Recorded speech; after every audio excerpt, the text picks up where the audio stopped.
네, 정치권의 허심탄회한 속내를 들여다보는 시간입니다. 각설하고 시즌2 장성철 공론센터 소장, 현근택 민주연구원 부원장과 함께하겠습니다. 두 분 어서 오세요. 안녕하세요. 안녕하세요. 부원장님 이 두 주 만에 오셨는데 왜 이렇게 네. 목소리가? 오늘 뭐 장 소장님이 우울하다 그래가지고 저도 우울한 기분에. 안 우울해요. 아니 이게 제가 얘기할 때 각설하고 시즌2가 정치권의 허심탄회한 속내를 들여다보는 시간인데 오늘은 정말 허심탄회한 속내를 들여다봐야 되게 생긴 것이, 자, 두 분께서 키워드를 꼽으신 것이 방송사에 공문 보낸 국민의힘 하나고요. 자, 검찰 이재명 소환 통보.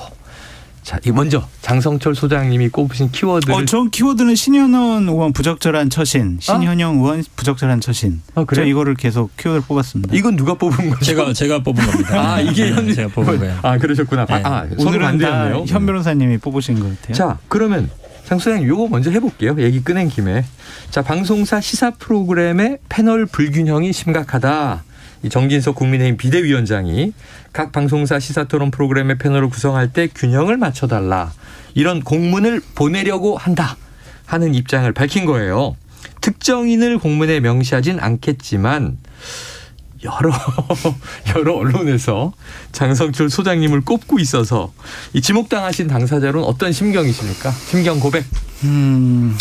좀 착잡하고 씁쓸하죠. 네네. 제가 몸담고 있었고 계속 일했던 진영으로부터 네. 너는 보수 패널이 아니야라고 손가락질 당하는 것이 네. 결코 기분이 좋은 일은 아니다라고 네. 말씀을 드립니다. 하지만 저는 국민의힘 당원도 아니고 네. 국민의힘 당직자도 아니고 네. 여권 패널이 아닙니다. 저는 보수 우파를 사랑하는 사람이고 그쪽이 잘 되기를 바라는 사람, 네. 앞으로 계속 집권하기를 바라는 사람이거든요. 네네. 그렇다면 보수 우파 진영, 국민의힘 진영 이쪽에서 잘못되어 가고 있다라고 제가 스스로 판단하기에 네네. 생각되는 일들이 있으면 저는 그것을 비판을 해야 한다. 그것이 옳은 길이다라고 생각을 하거든요. 못했던 것을 잘했다고 옹호를 하는 것을 지지자를 제외한 국민들이 인정해 줄까요? 네. 대통령께서 미국에서 EXX라고 했는데 네. 잘하셨어요. 이걸 어떻게 그렇게 옹호를 해요? 네네네. 안 하신 것 같대요. 기억 안 나신대요. 그러니까 안 한 거예요. 저 양심상 도저히 그렇게 못 하겠어요. 네네. 그래서 앞으로 저는 그냥 제가 생각하는 대로 보수 우파 패널 호소인으로서 그냥 제가 잘못됐다고 생각하는 일은 그냥 진영을 가리지 않고 비판을 하겠다라고 말씀드립니다. 네. 자, 혹시 뭐 근데 이거 시사본부에서 잘리면 어떡하죠? 저? 그러니까 혹시 그거 여쭤보려고, 전화 온 방송사 없었어요? 아니 없어요. 아직은. 아직은 없다? 네. 공문을 이제 오늘 보낸다고 했으니까 네, 공문이 도착한 공문 받고 이후에. 나서 언론사에서. 저는 그래도 여당 패널이니까 좀 네. 행복하시다. 왜냐하면 언론에서 다뤄주고. 저는요 선거 대선 딱 끝나자마자 네네. 며칠 만에 바로 전화 오더라고요. 좀 부담스럽다. 제가 한 몇 년 나가는데 네네네. 그렇게 몇 개 잘린 게 많아요. 그 후에 또 복귀했더니 최근에는 또 뭐 김용 대변인 맡았다, 변호인 맡았다고 또 다 또 뭐 부담스럽다고. 그래서 네네.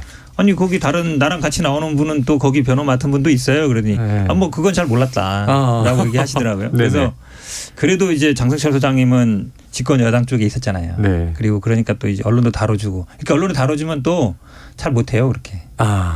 그다음에 또 그렇죠. 이런 면이 있습니다. 근데 그렇지. 사실은 저는 오히려 이 정진석 비대위원장이 공문을 보내실 거면 다 보내라라고 얘기하고 싶어요. 왜냐하면 실제로 보수 종편 이런 데는 저희가 아무리 봐도 숫자를 맞춰놨다 그러는데 아무리 네네. 봐도 보수 진보 균형이 안 맞아요. 네. 그러니까 당대까지 한 명씩 하고 중간에 이제 패널들 넣잖아요. 네네, 그분이 그렇죠. 보면 완전히 제가 보기에 그쪽 지금 여당보다 더 여당스러운 사람들이 있거든요. 네네네. 뭐 3대1 막 4대1 돼요. 그러니까 민주당이나 이제 진보 패널은 그냥 구색맞추기로 갖다 놓은 프로도 되게 많거든요. 네네. 그런데도 좀 공문 보내서 좀 맞추라고 좀 해주셨으면 좋겠어요. 균형 맞추라고? 네. 좀 여러 프로에 다 보내시라. 자, 궁금해서 장 소장님의 프로필을 저희가 한번 탐구를 해봅니다. 본인이 직접 얘기 못 하시고요. 1996년 신한국당 공채 1기. 야, 어느 조직이나. 박근혜 대통령 후보 캠프 공보팀장, 김무성 국회의원 보좌관, 당대표를 지내셨죠. 새누리당 당대표실 부실장. 자, 이 정도면 보수 정당에서 제가 보기엔 요직을 두루 섭렵하셨는데, 단지 이제 지금 현재는 당원이거나 당직자가 아니다. 현재 집권 여당과 대통령에게 좀 쓴소리를 하는 보수 패널이에요. 그건 저도 좀 인정을 해요. 근데 비판한다, 쓴소리 한다고 해서 야당 패널이거나 혹은 보수 참칭 패널로 분류해도 되는 것인가? 요거는 좀 현 변호사님의 한 말씀. 아니 제가 먼저 할게요. 먼저. 저 진짜 억울해요. 억울하다. 현 변호사님도 아시겠고 우리 네. 최영일 앵커께서도 아시겠지만 저는 민주당과 이재명 당대표에 대한 비판을 네. 어느 누구보다 강하게 해왔다. 강하고 공격적으로 해오셨죠. 네, 현 변호사님한테도 얼마나 많이 혼났는데요. 그래도 저는 굴하지 않고 잘못된 일에 대해서는 민주당도 비판을 해왔는데 그런 것들이 영상으로 안 만들어지더라고요. 그래서 쇼츠 영상 뭐 이런 것들을 보면 제가 윤석열 대통령 비판을 하거나 정진석 비대위원장 비판한 것만 쇼츠로 만들어져 가지고 장성철은 보수 우파를 비판하는 사람 이런 이미지가 굳어진 것 같은데 네. 좀 억울하다. 좀 네. 민주당과 이재명 당대표 비판 많이 한다. 그것도 좀 알아주셨으면 좋겠습니다. 네. 아유, 제가 SNS를 보니까 좀 놀라운 이건 이제 완전 가짜 뉴스인데 이런 게 있어요. CIA가 이 한국의 보수 정당을 파괴하기 위해서 네? 보낸 자가 장성철이다. 뭐 이런 저요? 얘기가 있어서 SNS에 네. 그러니까 이게 황당무계한 음모론인데. 근데 저는 진짜 되게 제가 빵 터졌습니다. 송구스럽고 죄송해요. 네. 그러니까 패널로서 제가 이렇게 어떤 사건의 당사자가 돼서 네. 제가 나오는 프로그램에서 이렇게 귀중한 시간을 제 얘기를 한다는 것 자체가 네. 되게 죄송하다. 제가 그랬잖아요. 그래도 보수 집권 여당 측이니까 이렇게 다뤄주는 거라고. 이슈의 중심에 야당은요 그냥 네. 조용히 그냥 사라져요. 아니, 지금 바로 네. 현 부원장님 그 말씀인데 이제 이런 질문 드려볼게요. 민주당에서도 이재명 대표 입장과 반대되는 민주당 패널들이 좀 있어요.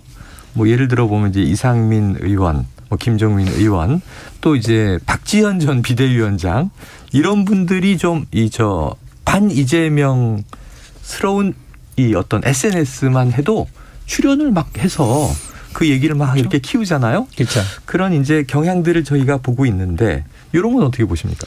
마찬가지예요. 그러니까 어떤 방송이든지 간에 예를 들어서 뭐 당의 대변인이거나 이런 사람들이 나오면 당을 대변하지만 네네, 공식적으로. 그 당내에서 쓴소리 나오는 걸 언론인이 좋아할 수밖에 없어요. 그렇잖아요. 내부제의 쓴소리 나오는 게 왜냐하면 그게 어찌 보면 뭐 당이라는 게 일사불란하게 조금 가는 건 아니니까 네. 비판 소리 나올 수 있죠. 마찬가지예요. 그러니까 그거는 야당도 마찬가지고 여당도 마찬가지고 근데 그거를 이제 얼만큼 받아들이느냐 네. 인정하느냐 문제거든요. 네.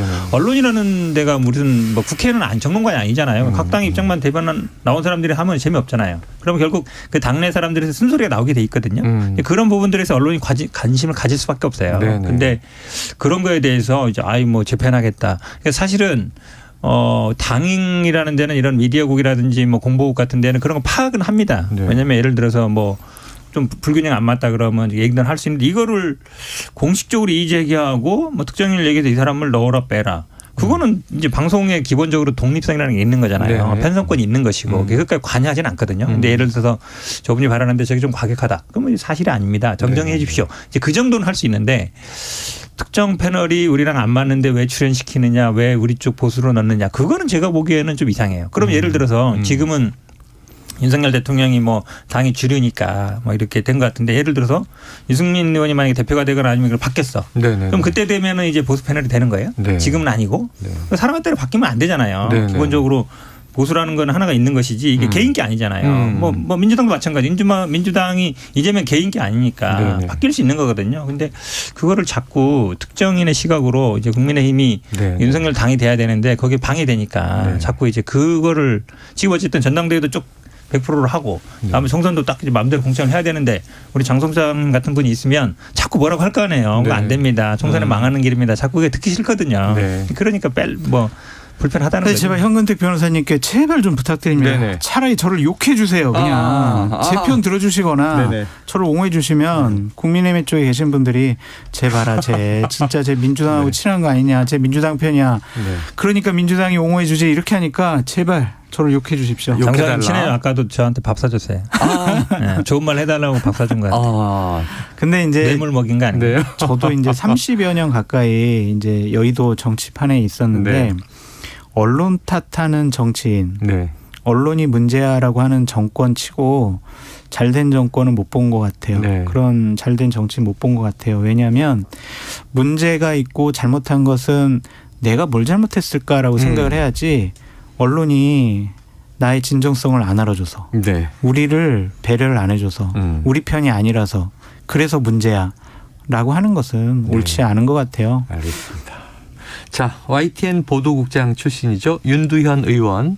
여야의 주류와 달변가 수를 맞춰야 한다 이런 이제 주장이 나와서 자 주류 달변가 이게 어떤 정의입니까? 글쎄요. 윤도현 의원이 어떤 얘기를 했는지 모르겠지만 주류라고 하면 기본적으로 윤석열 대통령과 국민의힘에 대해서 옹호하는 분들이겠죠. 네네. 예를 들면 국민의힘 같은 경우에는 비대위원 분들 네. 나와서 활발하게 언론 인터뷰 하시잖아요. 네. 그분들이 아닐까라는 좀 생각이 들어요. 예. 그래서 윤도현 의원이 오히려 직접 나오셔가지고 방송하시면 되지 않을까 싶네요. 아 그래요. 또 달변가는 이렇게 얘기를 했어요. 야당의 달변가를 부르면 여당도 달변가를 부르는 식으로 균형을 맞춰야 한다.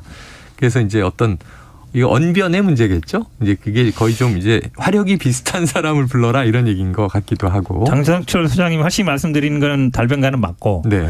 제가 달변가인지는 잘 모르겠고 장성철 소장님이 주류는 아닌 것 같아요. 아 주류는 아니고. 저는 주류인 것 같고. 아 주류고. 네. 그러면은 저는 1.5. 네. 장 소장님이 1. 1. 둘 다 해당은 안 되는 거고. 탓하지 않았으면 좋겠다. 이 기준에 맞게 지금 점수까지 맞추고 계시네요. 자, 알겠습니다. 자, 얼마 전 그러니까 사실은 그동안 언론과 이제 정부, 정권, 대통령실의 관계라면 주로 MBC 전용기의 탑승을 이제 배제한 이런 문제였는데 얼마 전에 이제 YTN 리허설 영상 논란이 또 터졌습니다. 이번에는 한동훈 장관이 또 오마이뉴스와 한겨레 경고를 날리기도 했습니다. 영상이 모두 내려가서 뭐 확인할 방법은 없죠. 저도 못 봤어요. 이 해당 돌발 영상을. 두 언론사는 관련 보도를 삭제하고 사과를 했어요. 이 일련의 과정 현 본장님 좀 어떻게 보십니까? 일단은 아마 이제 언론사 측에서는 이게 리허설 과정에도 또 한동훈 장관이 뭐 떨린다는 말을 했다라는 건데 이제 그거는 이제 확인이 안 됐다는 것 같고 네네. 그러다 보니까 이제 삭제한 것 같은데. 네.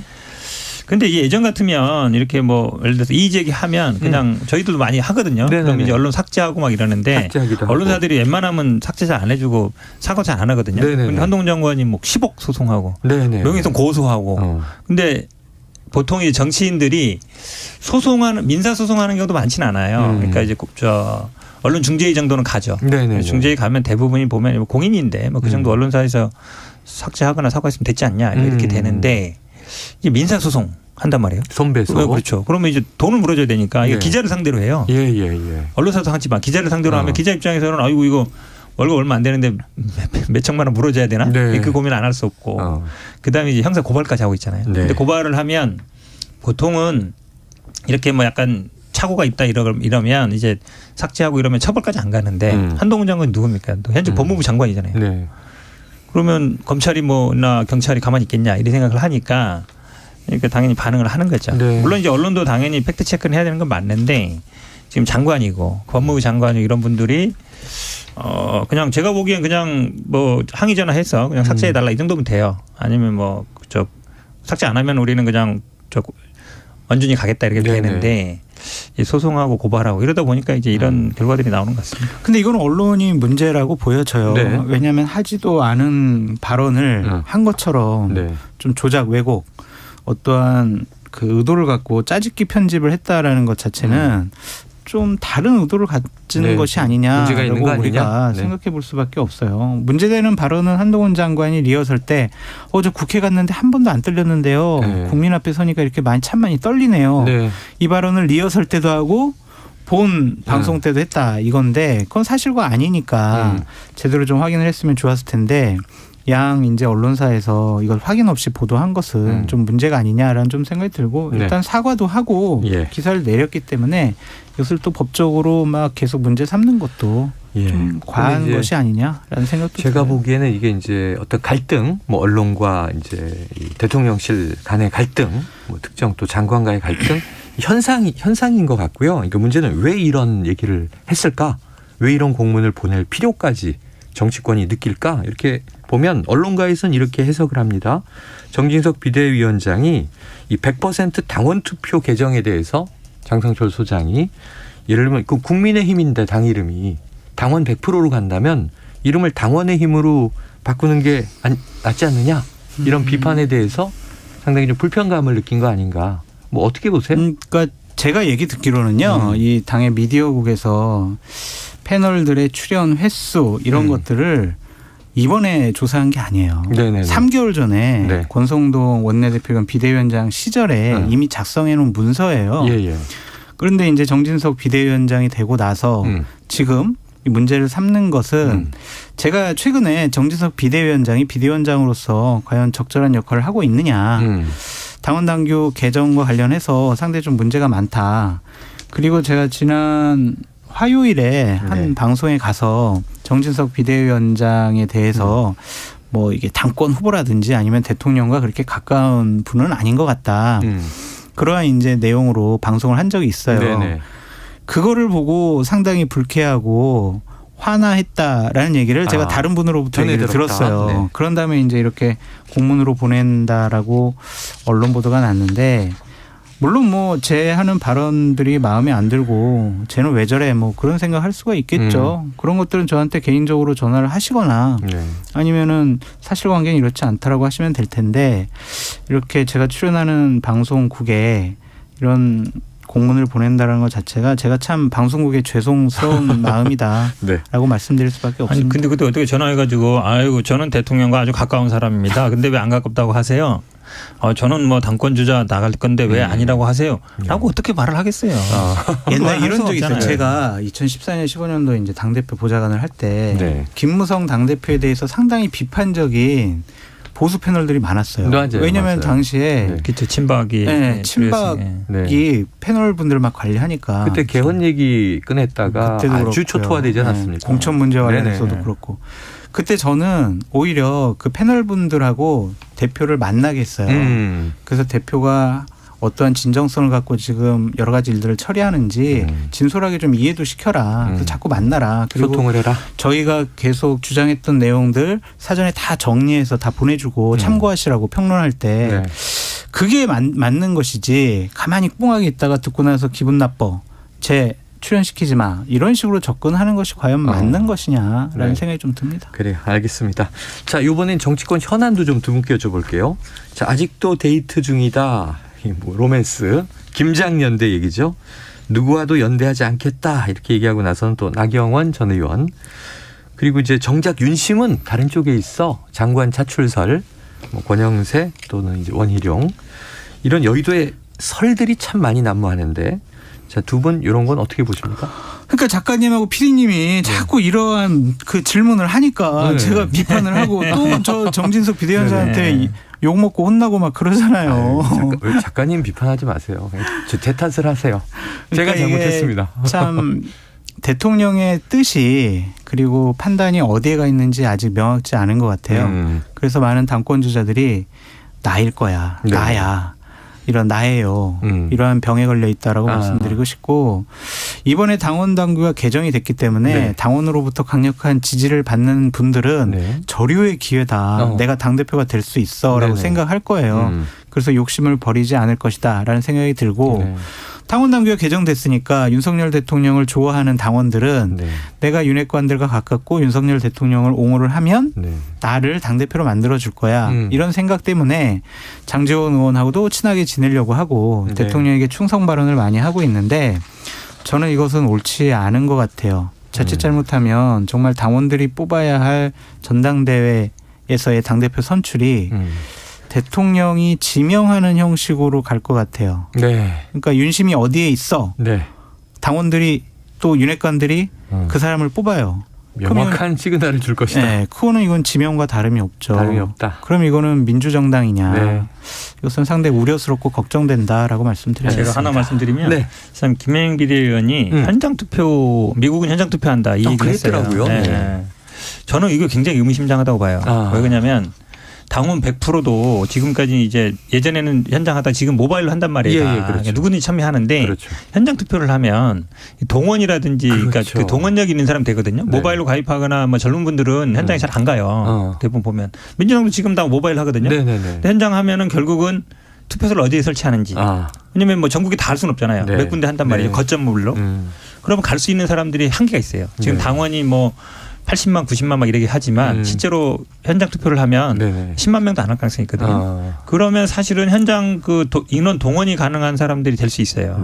저는 이 부분도 굉장히 중요하다고 주목한다. 근데 여기서 이렇게 이원화로 지금 생각도 하고 있대요. 안을 만들어 보려고 하는 게 일단 예비 경선 때는 모바일 투표로 하고 그다음에 결선 투표할 때는 현장에 있는 당원들을 대상으로 하고 네. 뭐 이런 식의 방법도 생각을 해보는 것 같아요. 네네네. 그래서 김행 비대위원이 얘기하는 현장 투표 언급이 이게 그냥 김행 비대위원의 아이디어는 개인 아닌 것 생각은 아닌 것 같아요. 같다. 이게 비대위 차원에서 좀 여러 가지 안을 갖고 논의되고 논의되는. 있다라고 알겠습니다. 보여집니다. 근데 자, 뭐 예. 예비 경선이 뭐 중요해요. 본 뽑는 게 중요하지. 결산. 네, 내년 결산 중요하지. 내년 춘3월을 한번 지켜보도록 하고요.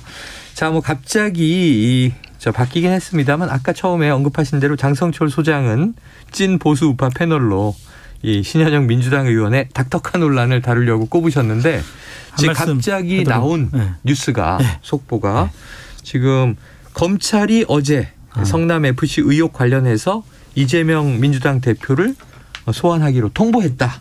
자, 이게 피의자로 소환한 것이다. 자, 현 부원장님. 네. 검찰은 자신 있는 겁니까?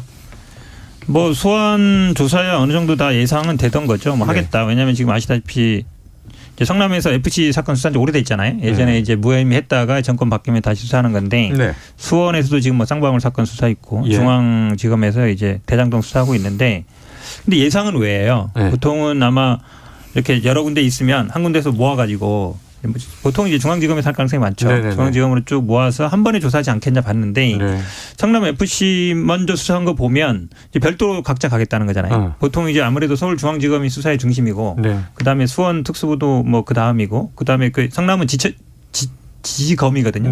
지청이기 때문에 성남 지청이죠. 좀 나중에 할 걸로 봤는데 순서로 본다 그러면 일단은 개별적으로 하는 것도 좀 의외고 그다음에 또 별 하나씩 또 성남지청에서 먼저 하는 것도 좀 의외고. 근데 이건 뭐 거의 뭐 다 수사는 된 거예요. 판단만 남은 거라서 뭐 사건은 그렇게 복잡한 사건은 아닌 것 같습니다. 아, 그래 알겠습니다. 사건을 좀 설명해 드리고 싶어요. 시청자 여러분들 잊어버렸을 수도 있으니까. 그러니까 검찰이 지난 9월 말에 성남시가 2015년 두산그룹의 분당구 정자동 병원 부지 3,000여 평을 상업용지로 용도 변경해주고 두산건설에 2016년과 18년에 성남FC라는 축구단에 50억의 후원금을 나눠내도록 했다. 이모 전 두산건설 대표와 김모 전 성남시 전략추진팀장을 제3자 뇌물죄로 기소를 하면서 공소장에 김 전 팀장이 당시 이재명 성남시장 정진상 정책비서관과 공모했다라는 내용을 적었어요.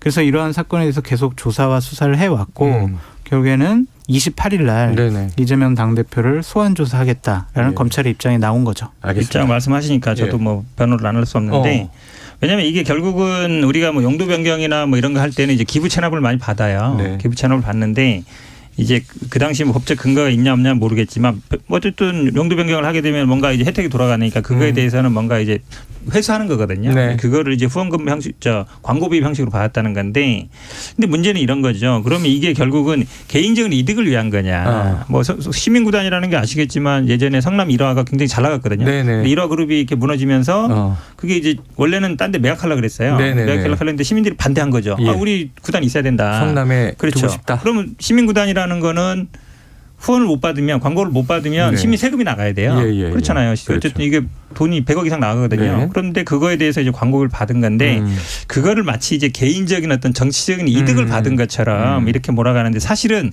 이거 재수사할 때는 핵심이 뭐였냐면 이렇게 받은 광고비를 측근들한테 빼돌린 거 아니냐. 리베이트로 받은 거 아니냐. 그래서 뒤로 빼돌린 거 아니냐라고 그렇죠. 착복한 거 아니냐 했는데 탈탈 털었는데 나온 게 없어요. 그게. 그러다 보니까 이제 어찌 보면 본래 그걸로 그냥 가는 거예요. 검찰은 문제 삼는 것이 좋아. 성남FC 후원금 받을 수 있어. 당연히 지자체장이 시민의 세금을 아끼는 중요한 업적이 될 수가 있지. 하지만 왜 용도 변경을 해주는 대가로 받았어. 이것이 문제야라는 것이 검찰의 입장이죠. 알겠습니다. 자, 끝으로요. 저기 아까 설명을 해드렸기 때문에 그 원래 뽑으셨던 이슈 닥터카 논란 장 소장님 뭐 하시고 싶은 말 있으면 하세요. 그러니까 신현영 의원이 상당히 부적절한 일들을 몇 가지 했다라고 보여져요. 그러니까 본인의 의정 활동을 홍보하기 위해서 12구 이태원 참사 현장을 이용한 것이 아니냐. 그러한 좀 나쁜 일을 벌였다라고 볼 수밖에 없고 닥터카를 나 좀 데리고 가. 라고 먼저 연락을 하고 그 닥터카에 본인의 남편을 태우고 현장에서 사진 찍도록 한 것 부적절한 일이 한두 개가 아니다라고 말씀을 드리고 그것을 홍보하고 거기에 현장에 갔다 왔다라는 것을 갖고 대정부 질문이나 상임위장에서 말이야 4분 골든타임 이게 중요한데 당신들 왜 이렇게 늦게 갔어? 본인 때문에 25분 닥터카가 늦게 갔는데 이것이 과연 의원으로서 양심 있는 행동이냐 이율배반적인 행동을 한 것은 상당히 문제가 있다라고 말씀드려요. 알겠습니다. 혹시 뭐 부원장님 반론 있어요? 뭐 사실은 뭐 의사 출신이고 하니까 명기병원에 다니셨고 그러니까 이제 갈 수는 있는데 이제 그걸 이제 홍보로 했다는 거는 좀 이제 지적 발부인 같아요. 저는 뭐 현장에 간 건 잘했다고 봅니다. 이제 어쨌든 뭐 근데 이제 아마 당시에 교통수단을 고민했을 것 같아요. 택시로 가기는 만만치 않았을 거고 이럴 것 같은데 근데 그거를 이제 본인의 뭔가 이제 뭔가 한 것처럼 이제 알리고 이런 거는 제가 보기에 굳이 할 필요 없는 행위 아니나 보고 있습니다. 알겠습니다. 아유 현장에서 의사로 정말 뭐 심폐소생 구호 활동을 열심히 했더라면 그렇죠. 아마 사후 평가는 달라지지 않았을까. 그럼요. 15분 만에 또 자리를 떠났다는 것도 맞습니다. 전해졌습니다. 알겠습니다. 자 오늘 나눠본 이야기들 아마 청취자분들이 판단하실 거고요. 지금까지 각설하고 시즌2 장성철 공론센터 소장 현근택 민주연구원 부원장 함께했습니다. 두 분 말씀 고맙습니다. 감사합니다. 고맙습니다.